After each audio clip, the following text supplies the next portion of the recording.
Happy New Year! And yes, as it has been tradition the past couple of years, it's time for a Doctor Who special.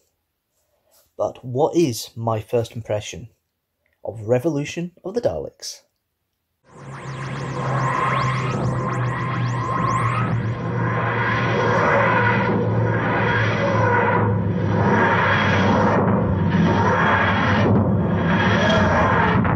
It's a nice follow-on from Resolution a couple of years ago.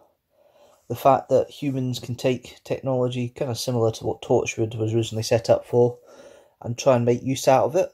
The fact that Dalek Shell was used as like a security drone idea is an interesting take, and it kind of makes sense because obviously the Daleks we were seeing were similar to the design that we have on the we had that episode. Overall, it was an interesting setup. We had Chris North come back as Jack Robertson. Wasn't quite enamoured with him the first time he was about. Not too bad this time. Didn't mind it. You then got Harriet Walter, who becomes Prime Minister, who plays Joe Patterson. Now, quite ironic because the last thing I saw Harriet Walter in was The Crown as Clementine Attlee. Clementine Churchill, not Attlee. So it's quite funny now she's the Prime Minister, playing a Prime Minister role, but no, she was solid enough. And there was not really any major substance to the role. She's trying to make a political point. Jack Robertson's there to make it worthwhile, I suppose. It's a better character this time. His double-dealing scheming comes through a bit more, and I don't know whether he was deliberately being the decoy as he claimed to be, or whether he actually was trying to be selfish. I don't know. It was a bit odd. I've watched it a couple of times and I still don't know whether he's actually he did it as a decoy or was just trying to save his skin with the Doctor. Then we've got Nathan Stewart Jarrett playing Leo Ragazzi, the techie geek who ends up cloning the Daleks, or cloning from that little remnant of the reconnaissance Dalek. So that was interesting. The main cast, decent throughout. Jodie Whittaker, really settled with the Doctor. And I like the fact that they don't ignore the timeless children aspect, the timeless child aspect. It wasn't forgotten. It was dealt with in a little tender way, and Ryan taught her to accept it, and things change, and I think that's a great way of looking at it.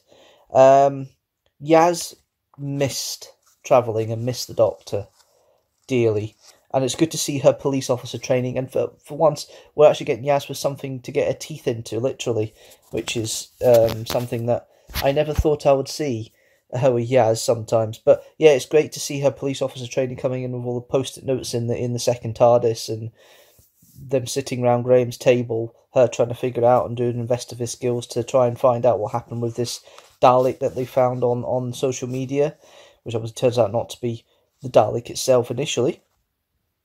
We then got Graham, played by Bradley Walsh. Graham doesn't really do much in this one. He's the one that's been kept aside a little bit on this one, and that's the problem with a team of three sometimes. You get that kind of feeling. Bradley Walsh is great. He does all the lines brilliantly. You believe him, but you get the feeling that character relationship between him and Ryan is going a little bit, that is going as far as it could do. So it's like a natural end to their leaving of the TARDIS that we get in this episode. For the last episode that Tosin Cole's in, it's nice to see that full circle, and the fact that Ryan's accepted he has changed, he knows who he is now.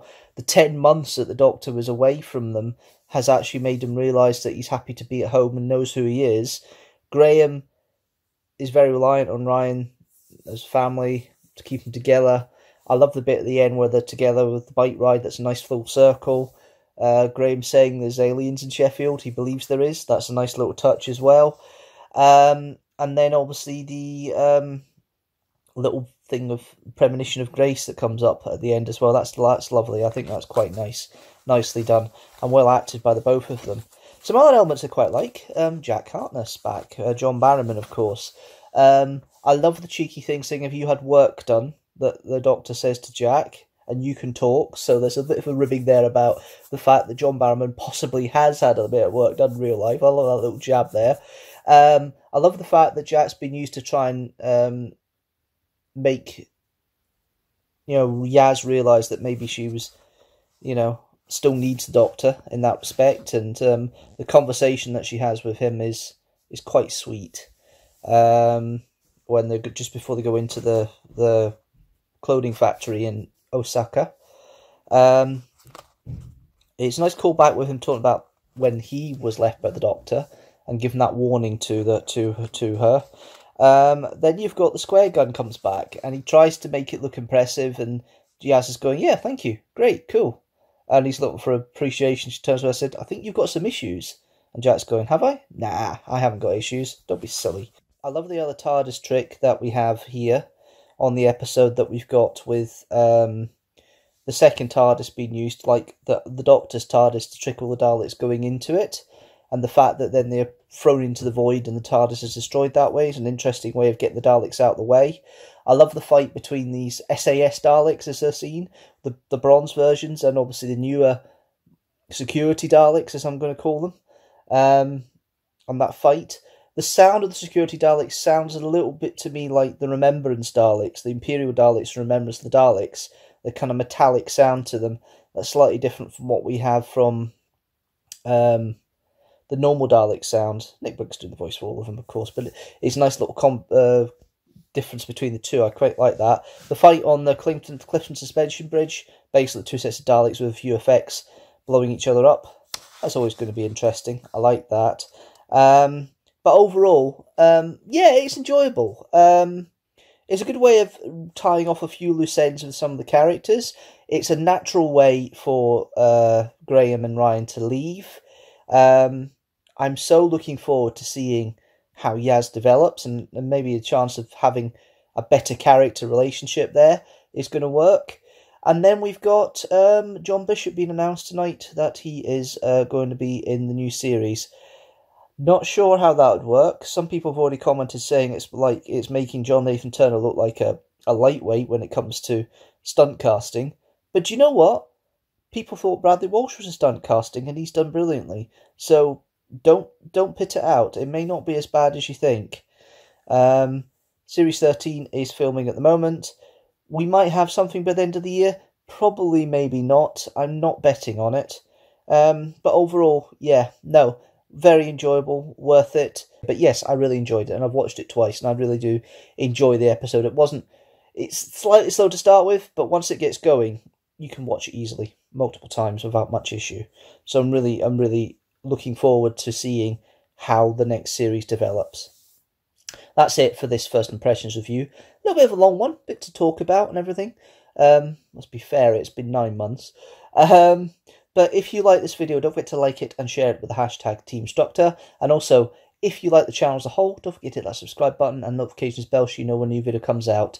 Check up there for the rest of the first impressions that I've done so far. There's another 34 you can have a look at, all the way from Series 10 through to today's Revolution of the Daleks. Have a look at that.